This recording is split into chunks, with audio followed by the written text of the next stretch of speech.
Bueno, pues ya estamos aquí cerca de octubre, se nos acerca otro curso musical para los profesores de música de estas escuelas que tenemos por aquí repartidas en Asturias y yo creo que todo alrededor de España, ¿no? Entonces me parece muy importante que retomemos la idea de saber cómo comprar una gaita asturiana. En este caso voy a hacer una serie de 6 vídeos donde os voy a explicar qué son las cuestiones o cosas que me parecen importantes a la hora de comprar una gaita asturiana. Así que nada, nos vemos ahora mismo.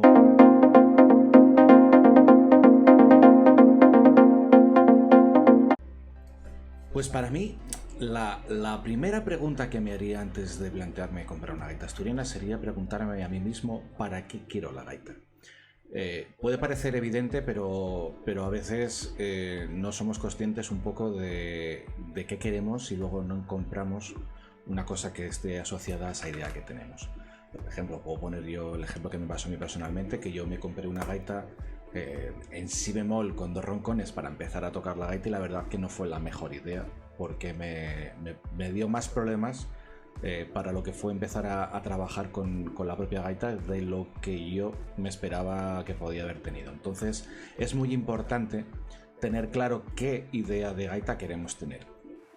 Es, por ejemplo, la típica gaita que se suele coger para gaitero solista o para tocar acompañada de un tambor es habitualmente, luego entraremos un poco ahí en los matices, es una gaita en do y con un roncón, porque esa es la gaita más canónica, más tradicional que tenemos en Asturias. Sobre la afinación, ahí podemos entrar un poco a discutir, porque antiguamente no se hablaba directamente de afinaciones así al hecho, como hablamos ahora de la escala temperada, ¿no? de las notas do, re, mi, fa, todo ahí súper a rajatabla, ¿no? Se medía los largos de los punteros en centímetros, ¿no? El puntero de 33, puntero de 32, y nos daba las diferentes tonalidades o sonidos o tonos que nos daba la gaita, que en este caso tenían 3 denominaciones, que era redonda, tumbal y grillera.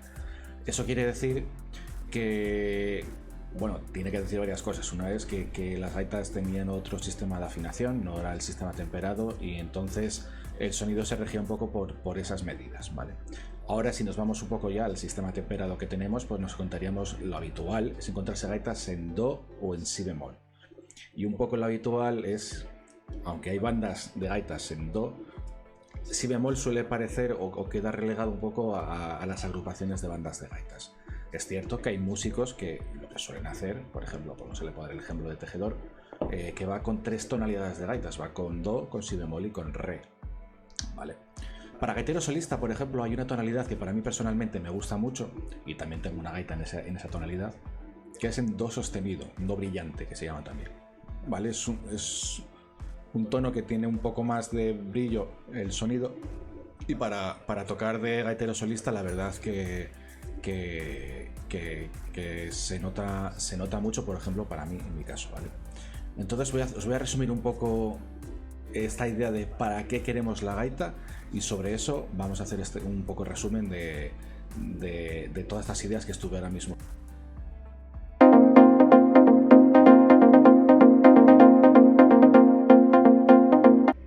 Lo primero, para saber qué vas a hacer con la gaita, es fijarte el objetivo que quieres. ¿Qué vas a hacer con ella? ¿Vas a tocar solo en casa? ¿Vas a tocar de cara al público, el típico pareja que te toca tambor? ¿Vas a tocar para el baile? ¿Vas a tocar en un grupo de baile?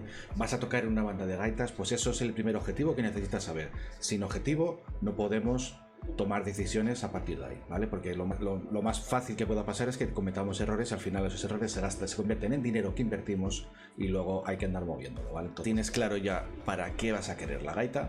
El siguiente punto es ver qué necesitas para poder tocar con ella. Es decir, me refiero que todos queremos tocar la gaita todas las veces que se pueda en el mundo, pero hombre, a las 12 de la noche o a la 1 de la mañana es bastante complicado poder tocar la gaita.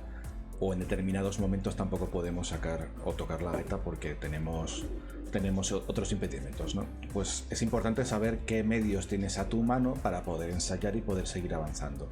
Y eso los voy a explicar en el siguiente vídeo para que veáis qué materiales tenéis a vuestro alcance para poder seguir evolucionando con la... Bueno, pues El último paso que vamos a revisar va a ser dónde comprar la gaita asturiana, ¿vale? Va a ser el de los últimos vídeos de esta serie de 6 vídeos. Sobre todo vamos a darnos cuenta que podemos comprar la gaita sobre todo en 3 sitios, así un poco a modo resumen. Lo podremos comprar en una tienda musical, lo podremos comprar directamente al artesano o podremos comprarlo en el mercado de segunda mano. Para cada una de las partes os explicaré las cuestiones que me parecen importantes que tengáis en cuenta para que no erréis la compra y estéis contentos y sepáis lo que vais a comprar. Os recomiendo en la medida que podáis compartir aquí con mi canal, darle a la campanita, suscribiros, sobre todo porque voy a empezar a subir más material de manera continua, aunque tengo clases de pago obviamente como otra tantísima gente que existe en internet. Quiero compartir contenidos gratuitos con vosotros, quiero comentar y compartir también otro tipo de cuestiones sobre la música tradicional y sobre la gaita asturiana, además del whistle o tin whistle, la flauta irlandesa, que también empezaré a no muy tardar a compartir parte de material, así que estoy encantado de poder contaros todo lo que para mí es mi pasión y a día de hoy también sigue siendo mi profesión. Y nada, los siguientes vídeos que esperáis de esta serie, que podéis ver ahora mismo ya, podéis ver y seguir indagando en las cuestiones que me parecen importantes a la hora de comprar una gaita asturiana. Así que nada, nos vemos.